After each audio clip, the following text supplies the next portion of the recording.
Hoy se habla mucho de integridad. Es una palabra común, aceptada, incluso admirada. Cuando alguien no roba, no miente, cumple con su trabajo y se comporta bien, solemos decir, esa persona es íntegra. Y aunque esas cosas son buenas, necesarias y valiosas, la pregunta es esta: ¿eso es realmente integridad según Dios?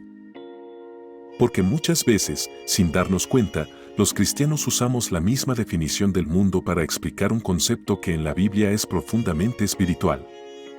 Antes de hablar de la integridad bíblica, tenemos que reconocer algo importante: no todo lo que parece íntegro, lo es delante de Dios. Para el mundo, la integridad suele definirse como un conjunto de virtudes visibles: ser honrado, ser responsable, ser sincero, ser coherente, ser transparente, ser leal.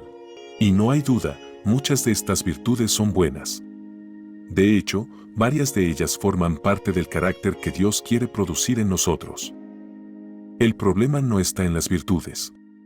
El problema está en confundir virtudes con integridad. Hoy se piensa que si una persona tiene una o dos de estas cualidades, automáticamente ya es íntegra.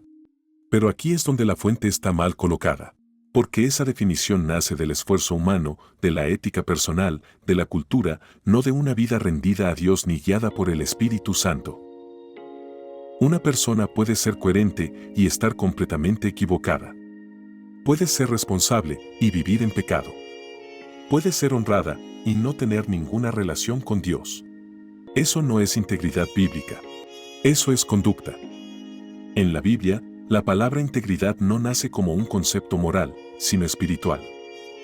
En el Antiguo Testamento, la palabra que se traduce como integridad es ta'amim, que significa completo, entero, sin doblez.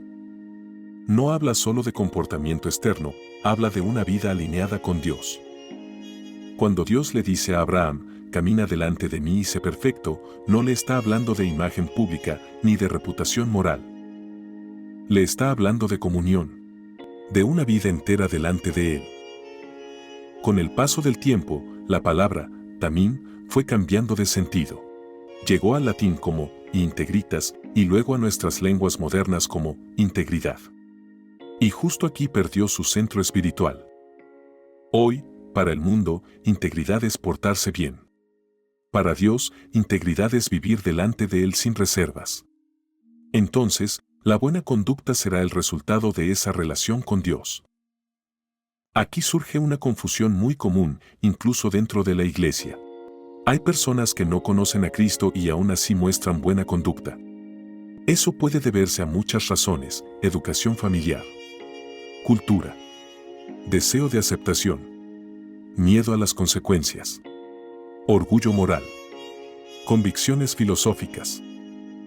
Todas esas cosas pueden producir buen comportamiento, pero ninguna de ellas nace del temor de Dios ni de una voluntad transformada por el Espíritu Santo. Por eso, cuando la moral ya no conviene, se abandona. En cambio, cuando una persona vive para agradar a Dios, no se comporta bien para aparentar, sino para honrarlo, incluso cuando nadie está mirando. Aquí está la diferencia: la moral se comporta bien. La integridad vive en la verdad. La moral sin Dios puede desgastarse y tiene un precio. La integridad bíblica se profundiza y solo responde a Dios. Así como ocurrió con la integridad, también ha ocurrido con la santidad. Hoy se suele llamar santo a alguien solo porque es buena persona, servicial o tranquila. Pero en la Biblia, la santidad nunca es solo conducta. Es separación para Dios. Es consagración. Es pertenencia. Ni la santidad ni la integridad pueden existir sin Dios como centro. Cuando se sacan de su raíz espiritual, se convierten en caricaturas.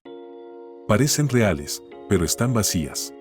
Dios no llama íntegro a cualquiera. Nunca lo ha hecho. Cada persona que la Biblia presenta como íntegra está en relación con Él. La integridad que agrada a Dios no se logra con disciplina humana. Se produce por transformación espiritual. El Espíritu Santo no solo nos enseña lo correcto, nos da el poder para vivirlo. Sin el Espíritu, la integridad se vuelve una carga imposible. Con el Espíritu, la integridad se vuelve fruto. El Espíritu no mejora al hombre, lo hace nuevo. Por eso, muchos creyentes sinceros se frustran, intentan vivir en integridad desde sus fuerzas y terminan cansados. La clave no está en hacer más. Está en rendirse más. Es importante decir esto con claridad: nadie es salvo por ser íntegro. La salvación es por gracia, por medio de la fe en Cristo. Pero la integridad revela el nivel de consagración. No es la raíz de la salvación, pero sí es un resultado.